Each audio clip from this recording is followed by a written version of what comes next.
వస్తున్నారు సార్ చూసుకోండి ఒక్కసారి అందరూ ఉండాలి చూడండి. ఓకే రైట్ బస్ ఎక్కండి sir.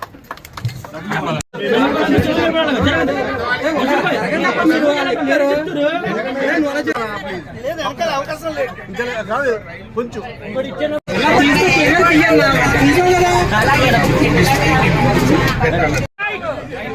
Right right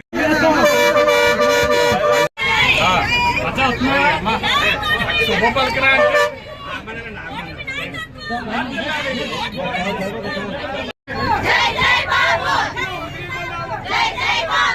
okay Mangalagiri వచ్చేస్తాం.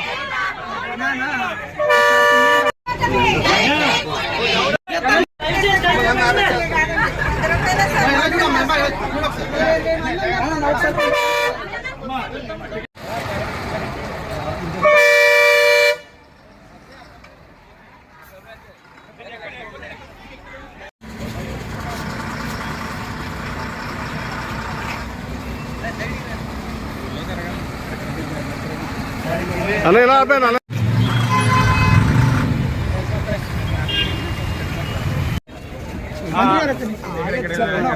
వెనక పెట్టు.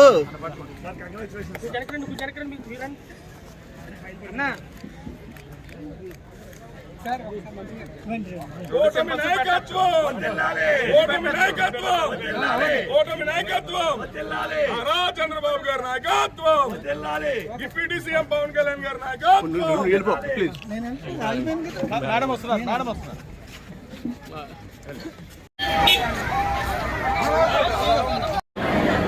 ముఖ్యమంత్రి చంద్రబాబు నాయుడు గారు ఉప ముఖ్యమంత్రి పవన్ కళ్యాణ్ గారు సూపర్ 6 హామీలు ఏవైతే ప్రకటించారో వాటిలో భాగంగా ఒక్కొక్కటి నెరవేర్చుకుంటూ వస్తున్నటువంటి క్రమంలో ఇవాళ స్త్రీ శక్తి అనేటువంటి కార్యక్రమాన్ని, మహిళలకు ఉచిత బస్సు అనేటువంటి కార్యక్రమాన్ని శ్రీకారం చుట్టడం జరిగింది.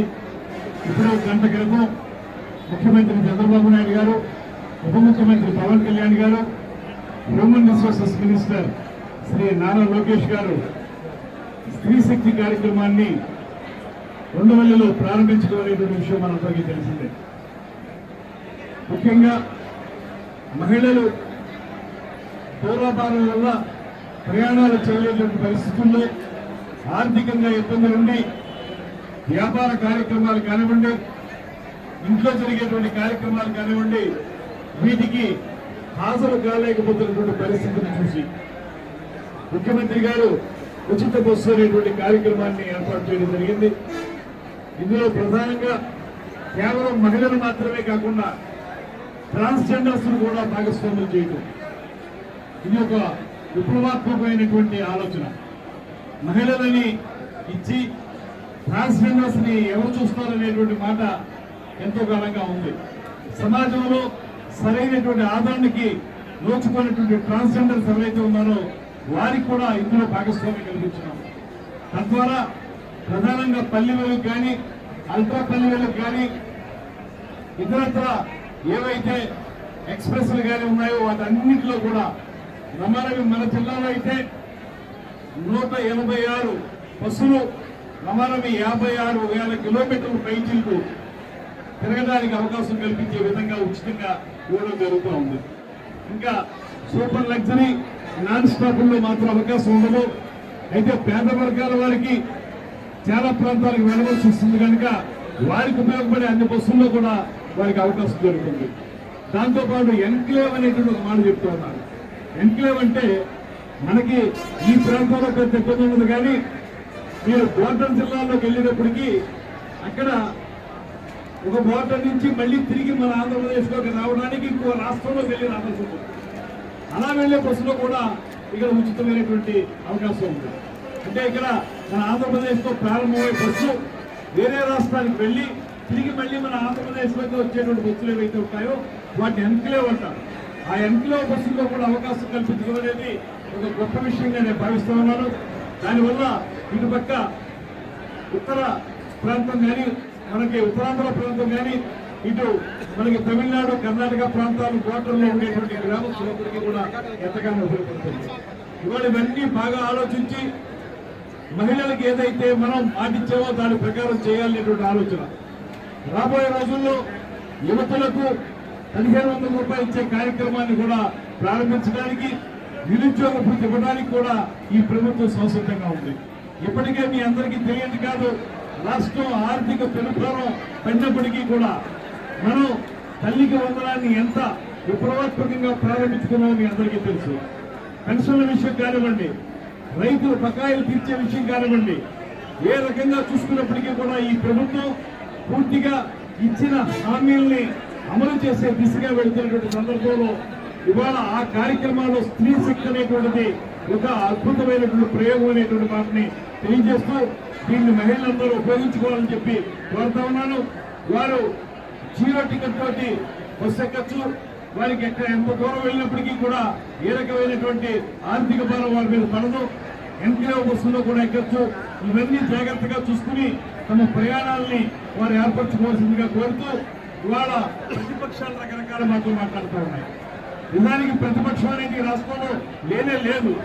ఎందువల్లంటే నిన్న జరిగినటువంటి పులివెందుల ఒంటిమిట్ట ఎన్నికలతోటి ప్రతిపక్షం అసలు ఈ రాష్ట్రంలో లేదనేటువంటి మాటే మనకి తేలిపోయింది. కూటమి ప్రభుత్వం ప్రవేశపెట్టిన సూపర్ 6 సూపర్ హిట్ అయింది. పెన్షన్ 4000 చేస్తున్నాం,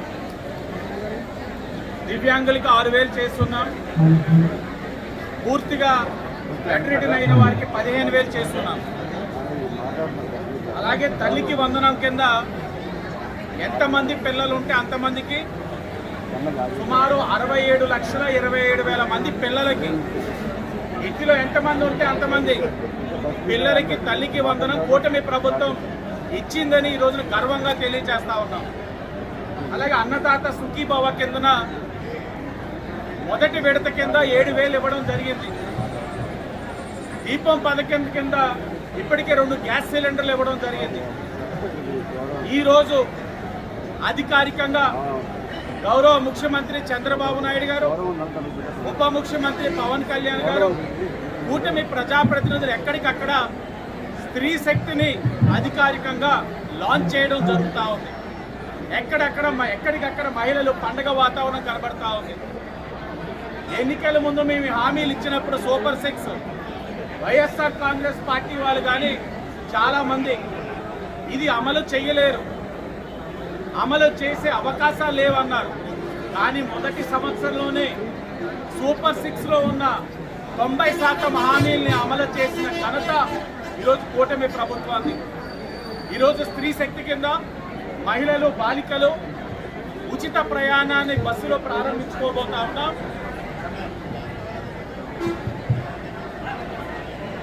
ఈరోజు స్త్రీ శక్తి కింద మహిళలు, బాలికలు అందరూ కూడా ఉచితంగా బస్సు ప్రయాణాన్ని ప్రారంభించుకోబోతా ఉన్నాం.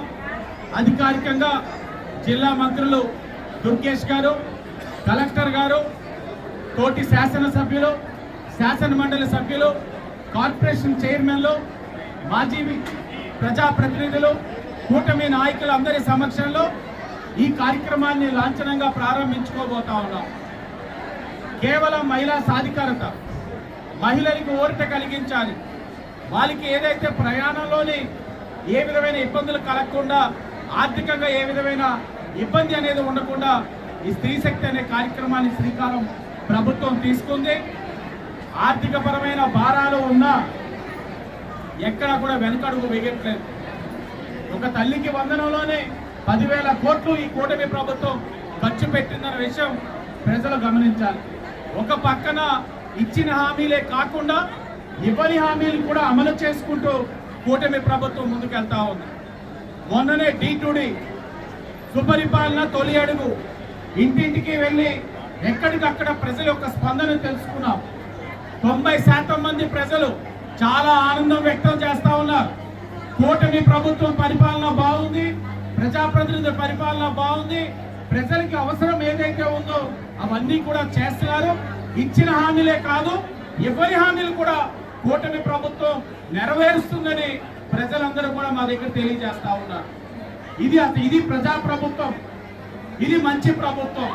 తప్పకుండా ప్రజల్ని ఒకటే కోరుతా ఉన్నాం, మీరు 2014-19లోని ఈ రాష్ట్రాన్ని ఒక దారిలో పెడితే 2019లో మీరు ఒక తప్పు నిర్ణయం తీసుకున్నారు. ఆ తప్పు నిర్ణయం వల్ల 5 సంవత్సరాలు ఈ రాష్ట్రంలోని వాక్ స్వేచ్ఛతో పాటు అందరూ కూడా ఇబ్బందులు పడ్డారు.